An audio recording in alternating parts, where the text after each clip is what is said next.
pimpinan pusat Muhammadiyah telah mengeluarkan surat edaran bernomor 9 Romawi 10 tahun 2025 tentang penghimpunan dana infak sholat Jumat di seluruh lingkungan Masjid Persyarikatan Muhammadiyah.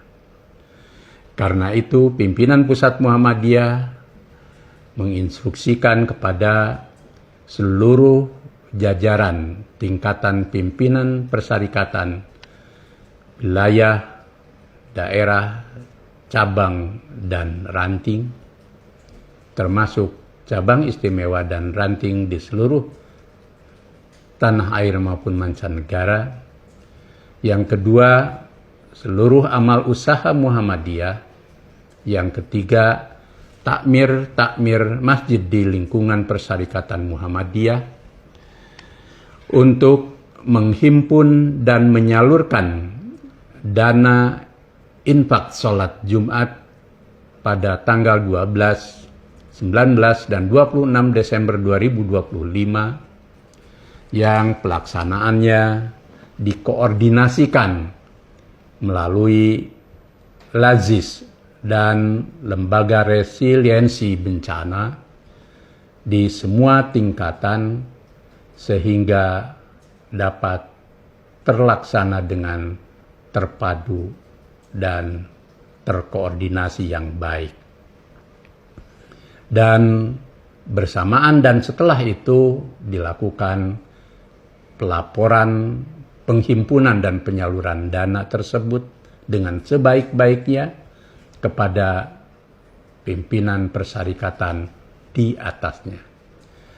Mari kepada seluruh anggota Persyarikatan Muhammadiyah untuk berlomba-lomba fastabiqul khairat mengeluarkan dana infak tersebut seoptimal mungkin, karena itulah yang dapat kita lakukan sebagai bagian dari dan wujud persaudaraan kita terhadap saudara-saudara kita yang tertimpa dan terdampak oleh musibah banjir, tanah longsor, dan lain-lain di berbagai daerah, khususnya Aceh, Sumatera Utara, dan Sumatera Barat tersebut.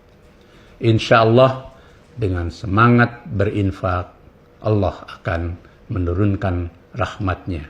Siapa pahlawan dalam bencana di Sumatera Utara, Sumatera Barat, atau di Aceh?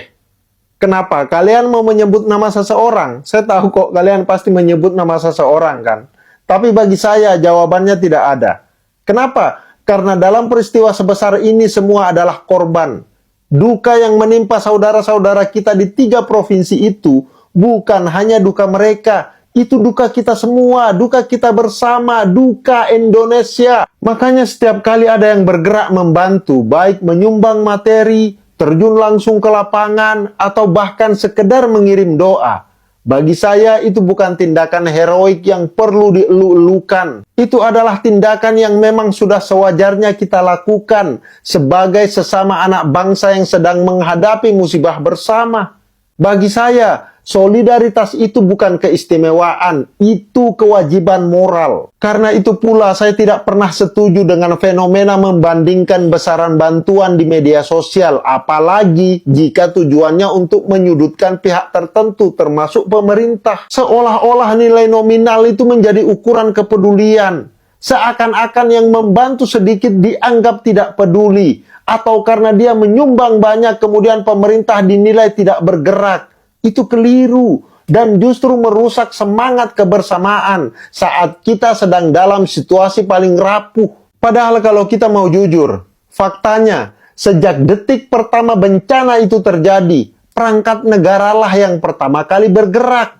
TNI, Polri, BNPB, BPBD, pemerintah daerah dengan seluruh dinasnya, hingga kementerian-kementerian di pusat, semuanya langsung turun sesuai tugas, fungsi, dan kewenangannya. Ada yang membangun posko darurat, ada yang membuka akses jalur terputus, ada yang mengevakuasi korban, ada yang mengatur logistik, Ada petugas PLN yang keluar masuk hutan, naik turun bukit, membenahi jaringan listrik yang putus. Semua berkejaran dengan waktu. Oh iya, jangan lupakan ada 3 anggota TNI yang meninggal dunia saat mengevakuasi korban di Sumatera Barat. Apakah ada kekurangan di lapangan? Tentu saja. Bagaimanapun, kondisi di titik bencana memang mencekam. Jalan terputus, komunikasi lumpuh, tower sutet listrik rubuh, cuaca tidak bersahabat. Semuanya memaksa kita memperbesar sabar, memperkuat ikhtiar sambil terus istighfar. Ini bukan situasi yang bisa diselesaikan dengan mudah atau sempurna. Jadi, daripada menghakimi atau saling membandingkan, lebih baik kita merawat empati dan meneguhkan gotong royong. Karena pada akhirnya, bencana bukan tentang siapa pahlawannya, tapi bagaimana kita bersama-sama bangkit dari duka yang sama. Thank you.